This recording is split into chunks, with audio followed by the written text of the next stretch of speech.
Convido a fazer o uso da palavra o Dr. Ernesto Santiago, advogado especialista em direito da Orla, para tratar de assuntos referentes aos direitos e à economia do mar. Você tem 15 minutos. Se precisar, a gente dá de 3 a 5 minutos. Tá?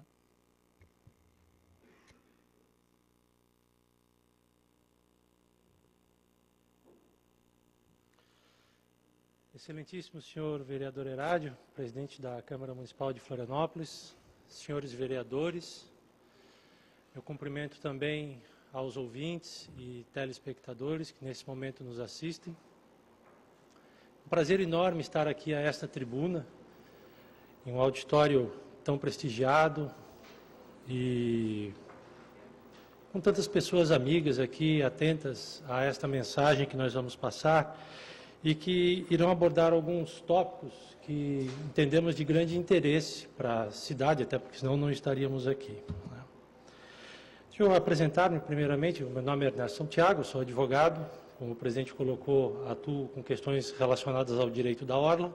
A expressão direito da Orla não é muito conhecida, mas visa abarcar uma série de questões que envolvem esse espaço, que do ponto de vista legal abrange em torno de 200 metros em terra até 10 metros de profundidade, em áreas urbanizadas e em áreas não urbanizadas até 500 metros em terra. Esse é o conceito legal de Orla.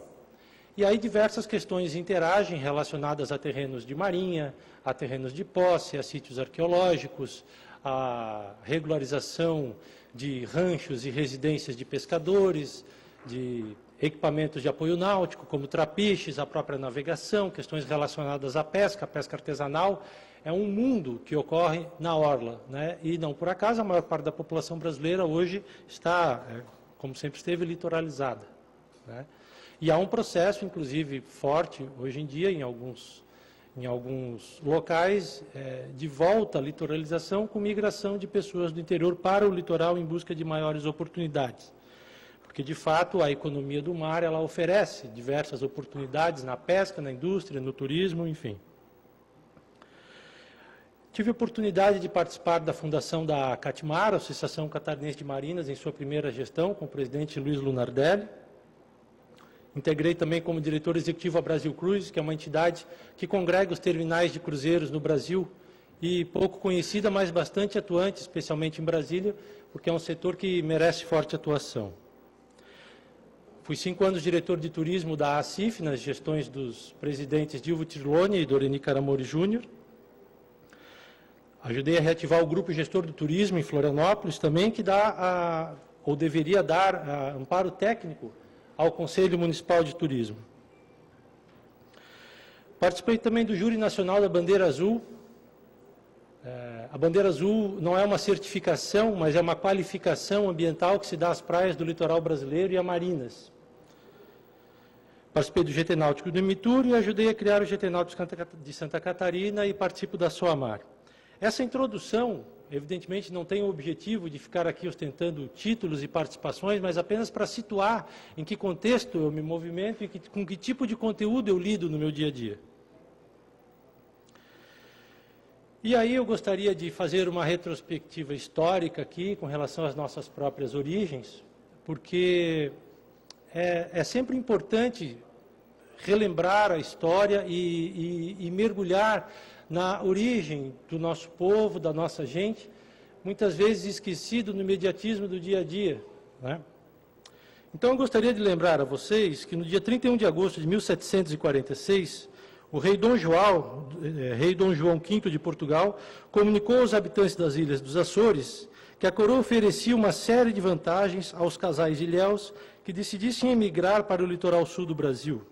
Nos termos de um edital fartamente distribuído pelas 9 ilhas do arquipélago, as vantagens do convite eram evidentes. Haverá um grande alívio nas ilhas dos Açores, porque elas não mais verão padecer os seus moradores, uma vez que vão diminuir os males da indigência em que todos vivem.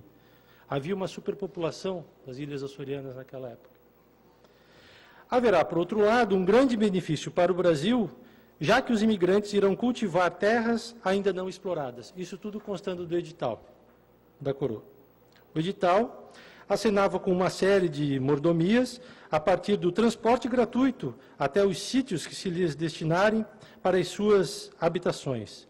E logo que chegarem aos sítios que haverão de habitar, se dará a cada casal uma espingarda, 2 enxadas, um machado, um enxó, um martelo, um facão, 2 facas, 2 tesouras, 2 verrumas, uma serra com sua lima e travadeira, 2 alqueires, equivalentes a 27 litros e meio de sementes, 2 vacas e uma égua.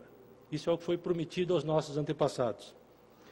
No primeiro ano se lhes dará a farinha, que se entende bastar para o sustento, assim dos homens como das mulheres, mas não às crianças, que não tiverem 7 anos, e aos que tiverem até 14. Se lhes dará 4,5 alqueire a cada mês.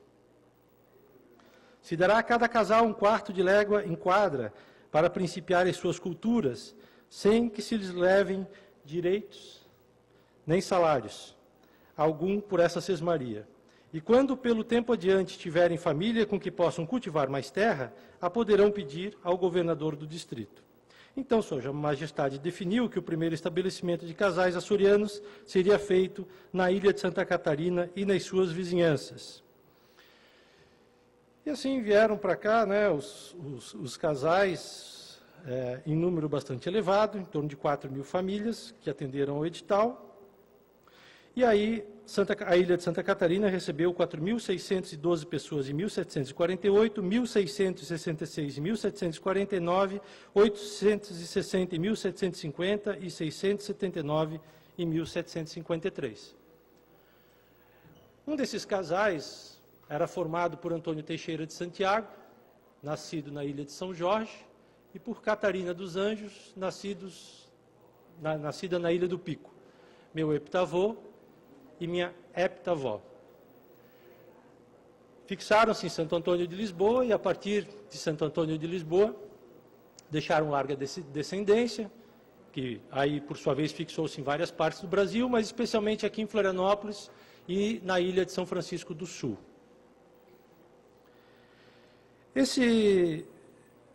Essas pessoas todas, né, que vieram para cá pelo mar, ocuparam o nosso litoral, deixaram as suas ilhas, que evidentemente não pararam de evoluir. E o que causa espanto hoje é que se usa como argumento para a falta de desenvolvimento náutico da ilha de Santa Catarina a herança açoriana. Isso é um absurdo sem tamanho. Qualquer um que tenha visto já fotos das Ilhas dos Açores ou tenha ido lá sabe que se é uma coisa que os Açores não são, é um aglomerado de ilhas, um arquipélago com pouco desenvolvimento náutico. O transporte aquaviário de passageiros entre as ilhas e o continente é extremamente ativo, em condições climáticas, não preciso dizer, muito piores do que das nossas baías aqui quando dá vento sul, estamos falando do Atlântico Norte. Além disso, a localidade de Ponta Delgada, na ilha de São Miguel, nos Açores, conta com ampla infraestrutura de turismo náutico, com terminal de cruzeiros inaugurado há poucos anos, que é multiuso, conta com centro de convenções, então o terminal de cruzeiros, o terminal de ferry, ampla marina, hotelaria, comércio, gastronomia.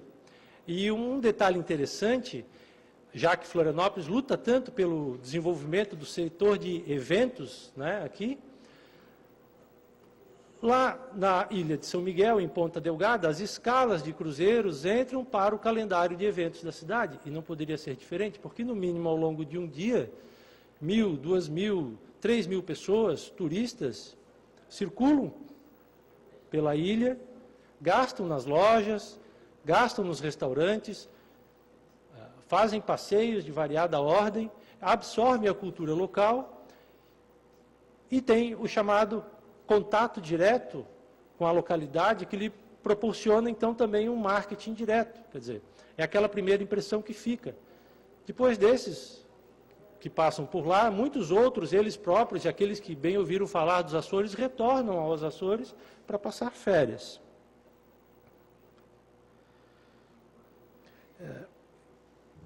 Essa parte relacionada aos cruzeiros, eu vou abordar mais tarde. Eu pediria que passasse o slide, por favor. Essa imagem é a partir da Ponta do Coral, tendo ao fundo lá a Ponta do Goulart e a Praia do João Paulo, que é o assunto que eu vou abordar agora. Essas duas localidades, a Ponta do Coral e a Praia do João Paulo, poderiam estar ligadas por transporte aquaviário, facilitando muito a vida dessas pessoas com o próprio trapiche da beira-mar.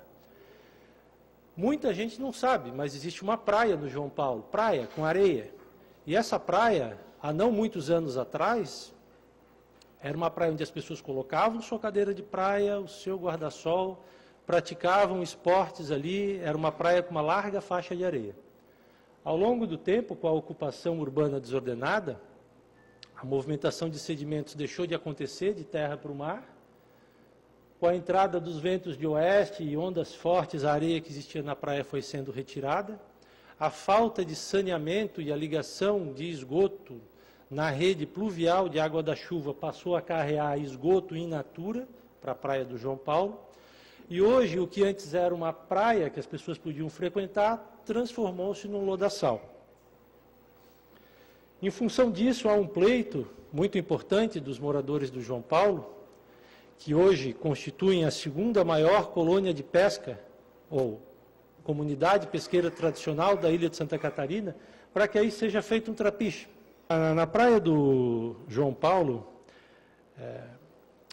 já se concluiu pela prefeitura, após um pleito dos moradores, um trapiche de 250 metros de comprimento, e que vai proporcionar, não é esse trapiche, vai proporcionar uma proteção para que, quando entrar aquele vento forte de norte ou de oeste, os barcos fiquem abrigados. Mas a função principal desse trapiche, que se pleiteia no João Paulo, não é propriamente nem o abrigo dos barcos, e sim que os pescadores não tenham que, no dia a dia, desenvolver a sua faina sobre a lama, que é uma lama que às vezes faz afundar até a canela.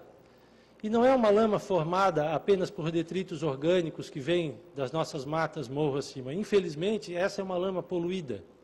É uma lama formada por esgoto, porque de forma irresponsável em nossa cidade, nós estamos deixando os nossos balneários tornarem-se poluídos. Quando meu pai mudou-se para cá, no início da década de 70, nós fomos morar ali na região de Coqueiros, que era um balneário na época. Quando criança, 7, 8, 10 anos, eu me banhava ali. Com o tempo, eu vi se perder aquela praia, a Praia do Meio, como um local balneável. E parece que ninguém escandalizou-se, a praia continua lá poluída e ninguém dá bola. Em 1977, meu pai adquiriu uma casa na Lagoa da Conceição, próximo ao Centrinho. Nós atravessávamos aquela lagoa pequena a nado. Hoje eu não tenho coragem de botar o pé naquela água, está poluída. E parece que as pessoas não se revoltam, não fecham ruas, não... Por questões muito menos importantes, as pessoas estendem faixas e fazem passeatas e trancam tudo nessa cidade. Mas perdemos a Lagoa da Conceição naquele ponto. Canasvieiras está começando a ser perdida, aos poucos, a conta-gotas. As pessoas vão deixar de frequentar a praia de Canasvieiras, como deixaram de frequentar a Praia do Meio, como estão deixando de frequentar a Lagoa. A Praia do João Paulo não é uma praia famosa, não é a Praia do Meio em Coqueiros, não é a Lagoa da Conceição, não é Canasvieiras, mas aquela comunidade enorme perdeu a sua praia e ninguém faz nada. O que eu fico espantado é que nós estamos aqui lutando pelo trapiche, e há um projeto também de revitalização com engorda da praia lá no João Paulo, mas ninguém fala que a praia está poluída e que ela precisa deixar de ser poluída. Eu fui olhar o projeto, que foi encaminhado pela prefeitura na gestão anterior. Em relação ao esgoto que cai na praia, a única coisa que foi feita foi desviar do meio da praia para os cantos. Só. Essa é a solução. A praia vai continuar poluída. E eventual engorda da praia que se fizer pode vir a ser perdida para a lama novamente. São 45 famílias que lá dependem da pesca artesanal. O projeto foi encaminhado para licenciamento ambiental e lá ficou parado. Mais 3 minutos. Ok. O projeto foi encaminhado para licenciamento ambiental, sendo prometido que estaria despachado em até 60 dias. Eu fui lá na semana passada, 30 dias depois, não havia nem sido distribuído para o técnico ainda. Esqueceram o projeto Trapiche do João Paulo, lá na Fátima. E se não tivesse ido lá, ia continuar parado, não ia adiante. E a promessa de se resolver o licenciamento em 60 dias não ia ser cumprida. Porque ninguém foi lá ver. Bom, essa outra questão relacionada aos cruzeiros, eu vou tocar rapidamente, porque o tempo já está se esgotando. É outra questão que eu também não entendo como não causa uma revolta nessa cidade. Eu vejo prefeitos, trade turístico, desse país inteiro, porque eu percorro aí esse litoral, lutando por mais escalas de cruzeiros. Aqui a gente não luta pela primeira, não há uma união nesse sentido. E o impacto é absurdo em termos de movimentação da economia, o que implica, evidentemente, na geração de renda, na geração de empregos e na maior arrecadação de tributos, que vão servir para ampliação e construção de creches, de escolas, de malha rodoviária, de ciclovias, enfim, de tudo aquilo que essa cidade necessita. Um navio desses apenas traz em torno, hoje, de 3, 4 mil passageiros. Aí tem 2 em um pier. Vocês imaginam o impacto que isso gera numa cidade, apenas com escala de visitação, considerando um gasto médio de $100 por pessoa, se a cidade se organizar para bem recebê-los e houver produtos turísticos na prateleira. A Carnival acabou de inaugurar, na República Dominicana, em Amber Cove, um terminal de cruzeiros, onde ela gastou lá, como esse aí, um terminal simples assim, sem muita... Gastou lá 70 milhões de dólares, investimento privado.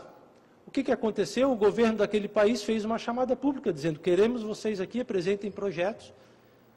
A Carnival apresentou-se e fez o investimento. A mesma coisa aconteceu no Haiti, do outro lado da ilha de Espanhola, e acontece em diversos destinos pelo mundo, na África do Sul, na Austrália, onde queiram. Escolham aí um país litorâneo, estão esses destinos fazendo chamadas públicas internacionais para atrair o investimento privado, e com isso gerar receita. Quando o destino, por exemplo, como é o caso aqui em Santa Catarina, Itajaí, tem o chamado turnaround, que é embarque e desembarque de passageiros com bagagens, esses $100 aí o céu é o limite, podem subir para 300, 400, 500, porque as pessoas se hospedam nas cidades 3 dias antes ou 3 dias depois do cruzeiro, quando se trata de um destino turístico, para conhecer mais profundamente, né? Agora pensem, temos lá os nossos pescadores artesanais, precisando de alternativa de renda, temos a oportunidade dos cruzeiros. Então, o pedido que eu faço aqui aos senhores vereadores é que olhem com mais atenção tanto essa questão dos pescadores artesanais, quanto do turismo náutico. Agradecendo ao vereador Vanderlei Faria da tribuna. Obrigado. Senhor presidente, só em questão de ordem, eu estava ouvindo atentamente... Só para... Pode ser, nós temos mais uma fala da Celeste. Com relação a este assunto, eu participei da reunião do colegiado de hoje, e lá estava presente o secretário da Pesca e também de Obras, e foi destinado um recurso exatamente para a construção do trapiche do João Paulo, um valor de aproximadamente R$2 milhões, que foi citado na reunião de hoje. Nós deixamos, nesse momento, a palavra aberta, e se algum vereador deseja perguntar aos nossos convidados aqui, nós temos um microfone aqui na mesa e passaremos a eles. Vereador Lino Pérez, pergunta para quem, Lino? Santiago, é com relação à Marina como é que está o caminho da Marina da Beira-Mar? Como é que estava, a prefeitura estava com essa expôs, né, saiu nos jornais, e não sei que nível está esse projeto neste momento, que eu também podia. Bom, a informação que eu tenho em relação à Marina da Beira-Mar é que está na Fátima para que ela faça a delimitação das condicionantes necessárias ou de sugestões ao projeto para que aí sim a prefeitura possa realizar a chamada pública e verificar os grupos interessados no projeto, né? É interessante observar que faz pouco São José publicou o decreto do PMI, do procedimento de manifestação de interesse, que aí permite essas PPPs, e agora Florianópolis também está por publicar, se já não publicou, mas anunciou que ia fazer em breve, o decreto aqui também, que é justamente o que falta. Eu vivo insistindo, tanto para marinas como para terminal de cruzeiros, tem que ter um modelo de negócio que o mercado reconhece, que é o PMI. O PMI funciona de duas maneiras. Ou o governo vai ao mercado e diz, quero isto, e aí não é só na parte náutica, qualquer outro projeto que a prefeitura queira. Ou então, alguém da iniciativa privada se apresenta à prefeitura, faz um projeto preliminar, a prefeitura vê se aquilo é interessante ou não, se achar interessante, aí abre publicamente para que outras empresas também apresentem projetos semelhantes. Assim foi feito, por exemplo, com a Marina em Porto Belo, que já foi feito. Não entendi. Bom, a SPU, ela participa naturalmente fazendo a cessão de uso da área do espaço aquático e da orla para a prefeitura, para que aí a prefeitura possa realizar a chamada pública. A PPP acontece justamente dessa maneira. A Marina em Porto Belo foi feito assim, Itajaí foi feito assim, porque não há outro caminho, é propriedade da União. Então, se a União não passa para o município, e depois tem outra coisa, o que a iniciativa privada faz nesses casos é a operação, a propriedade é pública da área. E depois, inclusive, tudo que for construído a partir de 25 mais 25 anos, retorna à propriedade pública. Nesse modelo é que na Europa hoje existem, inclusive, marinas cujos prédios são de propriedade dos municípios. Questão de ordem. Questão de ordem. Vereador, professor Felipe. E com relação, tem duas perguntas aqui para o Ernesto, uma para o Ernesto e uma para o Marcos. Se existe alguma preocupação, ou se existe algum estudo sobre uma boa relação, não vou dizer uma relação amistosa, mas nós aprovamos aqui há poucos dias atrás uma questão da lei de praias, com abertura ao surf, e foi uma lei bastante polêmica com relação aos pescadores artesanais. E se existe algum estudo para esse tipo de situação do turismo, desse trade de turismo de grandes embarcações, com relação ao pescador artesanal? Se já existe esse estudo de impacto? Essa é uma pergunta para o senhor. Vereador, obrigado pela pergunta. Há algum tempo eu venho defendendo que justamente a integração entre as comunidades tradicionais e o turismo náutico é uma das grandes oportunidades que se apresenta para a complementação de renda do pescador artesanal, especialmente. Eu vou dar 3 exemplos, um no exterior e 2 aqui no Brasil. Na Jamaica, eles fazem uma espécie de jangada de bambu-açu, onde o nativo, empurrando com o bambu, leva o turista de 2 em 2 para passear pelos meandros dos mangues e canais lá na Jamaica. Em Búzios, existe uma espécie de um catamarã pequeno com motor de 40 HP. Quem vai a Búzios conhece isso, é o aquataxi, né? Em que eles cobram entre 5 e 10 reais para transportar os turistas que desembarcam dos cruzeiros da Orla Bardot para as diversas praias de Búzios. Faturam horrores com isso enquanto não estão na pesca. E aqui, mais proximamente, nós temos em Porto Belo os pescadores que transportam os turistas que desembarcam dos tenders, né? Os tenders são aquelas balsas laranjas que ligam o navio à terra.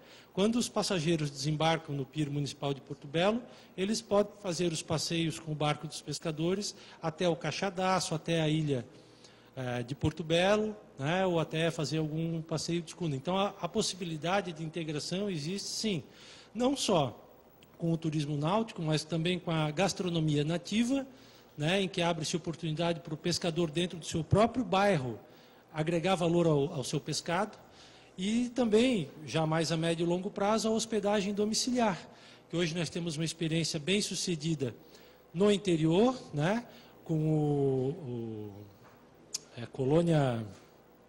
Acolhida na Colônia, que é um projeto de sucesso, onde o turista fica na casa do agricultor, e aqui a gente lançou a ideia do Acolhida na Colônia de Pesca, para ficar na casa do pescador, participar dos seus saberes, fazeres, e pescar junto com ele, essas coisas. Mas para isso acontecer em Florianópolis, é preciso que as nossas unidades de conservação sejam reabertas ao nativo, para que ele possa levar o turista para passear lá nos meandros dos mangues, lá, né, na Estação Ecológica Carijós, por exemplo. Vereador Pedrão. Senhor presidente, de forma bem objetiva, gostaria de saudar a participação de todos, tomei nota de todas as falas. E também ao Ernesto Santiago, uma pergunta se há na ilha já locais escolhidos para o recebimento de transatlânticos aqui. Se há algum estudo, se há alguns locais que já foram pré-definidos ou se ainda nós estamos ainda naquela fase inicial de identificar possíveis locais, ou se já avançamos essa fase. Na continuidade, então, o vereador doutor Ernesto responde, o vereador Pedrão. Ok. Essa é uma pergunta muito oportuna, porque, de fato, o Infra, já entre 2009 e 2010, realizou um estudo de fôlego, em que foram analisadas 20 alternativas locacionais entre Itapema e Garopaba, e com diversas variáveis, e cravou-se Canasvieiras, né, ou a Baía de Canasvieiras, como o melhor local para um terminal de cruzeiros de atracação, ou seja, o navio encostando no cais, que é o exemplo daquele que foi mostrado ali em diversas ilhas pelo mundo tem esse tipo. Quando não há calado suficiente bem próximo da costa, é feito um trapiche bastante longo, e o navio fundeia lá, atraca lá fora nesse terminal. Então foi feito um estudo de viabilidade, só que ele não seguiu adiante. Eu sugeriria que fosse cobrado de Infra a continuação desses estudos, que agora precisa passar para a parte ambiental. Para vocês terem uma ideia do potencial, numa reunião realizada em São Paulo, na época o presidente da Embratur, Vinícius Lumertz, era secretário de turismo aqui da capital, as companhias de cruzeiro assinalaram com a possibilidade de 400 escalas de cruzeiros na temporada aqui, temporada que vai de outubro a maio. Quer dizer, quebra completamente a sazonalidade. São milhares de turistas desembarcando dia sim, dia não, ou todo dia, e trazendo movimento aqui para a nossa cidade. Me causa revolta a falta de empenho em se buscar isso. Então, o calado necessário hoje para navios de cruzeiros, ele é variável de acordo com o porte de navio. Os navios de maior calado ainda não estão vindo para a costa brasileira. Então, a partir de 5 metros de calado já se consegue receber navios de menor porte, porque há uma segmentação no mercado de cruzeiros. Os navios onde os passageiros de maior poder aquisitivo realizam os seus roteiros são os navios de menor porte. São navios de 150, 200, 400 passageiros, com uma proporção quase de um tripulante para cada passageiro no navio. E esses passageiros, quando desembarcam, chegam a gastar numa cidade $2.000 por cabeça. Manaus recebe esse tipo de navio. E não por acaso lá no desembarque tem uma loja da Gaster e outra da Vivara em cima do pier flutuante.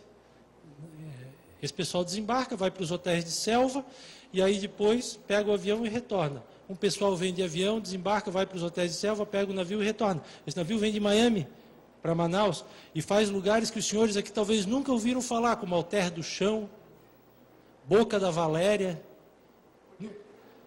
tudo na bacia do Amazonas. Recebem navios de cruzeiros com passageiros de grande poder aquisitivo a bordo, enquanto aqui a gente fica aí a ver navios ao largo. Então, na sequência, vereador Vanderlei. Bom, senhor presidente, eu primeiro queria cumprimentar os nossos convidados hoje de Tribuna Livre, que elevaram os temas. São 3 temas muito importantes para a nossa cidade, tanto os auditores fiscais, que trabalham e vêm trazer a sua luta, a sua demanda, que eu tenho certeza que com o encaminhamento do vereador Lino, também somos solidários aqui. É interessante que a gente possa fazer essa moção ao governo federal. Os outros 2 temas, até trazidos por este vereador, eu queria cumprimentar o Ernesto Santiago, aí, que tem a sua defesa tanto do pescador artesanal, tem sido incansável dentro da comissão de pesca, a qual eu presido, para buscar justamente meios e tem dado aberto portas para a nossa comunidade pesqueira de Florianópolis. Quero cumprimentar e por ser também esclarecedor e colocar a sua atenção, o seu trabalho à disposição de todos os vereadores. É um tema também muito importante, porque nós não possamos, como vereadores, dar as costas ao mar. Está na hora de a gente revolucionar a nossa cidade também através do mar. Isso eu tenho um conhecimento muito grande e tenho admiração justamente por esses 2 lados da sua defesa, tanto da tradicionalidade, respeitando o que nós temos de história, de tradição da pesca artesanal, e ao mesmo tempo trazendo a inovação através da possibilidade de incremento de renda na nossa cidade, de um turismo náutico. Vereador Juninho. Eu queria parabenizar essa casa por ter o Vanderlei Farias, vereador, por trazer à baila temas tão importantes e com pessoas tão capacitadas. Também parabenizar o vereador Lino por essa moção de apoio. Muito importante isso. Essa casa acompanha aquilo que os funcionários públicos defendem essa nação, defendem os trabalhadores. Por outro lado, a título de sugestão, Marcos, que levasse o programa de pesquisa também para as escolas municipais, começasse com as crianças, ensinar isso, e para o Ernesto também, parabéns por fazer essa amarra entre o cultural, o que é da terra, com a inovação. Muito pertinente a sua defesa nesse sentido, e que também trouxesse às nossas escolas, ensinar aos nossos jovens lá das escolas, a importância de que é uma marina, a importância do desenvolvimento, que ela não vai acabar com a nossa cultura nem com a nossa tradição, mas ela vai gerar riqueza, vai gerar emprego, vai gerar divisas e vai gerar um crescimento econômico. Agradeço a participação de novo, de toda a participação da TV Câmara, as pessoas que assistem aqui e pela TV Câmara. Muito obrigado a todos e até daqui a 5 minutos, onde podemos cumprimentar nossos convidados.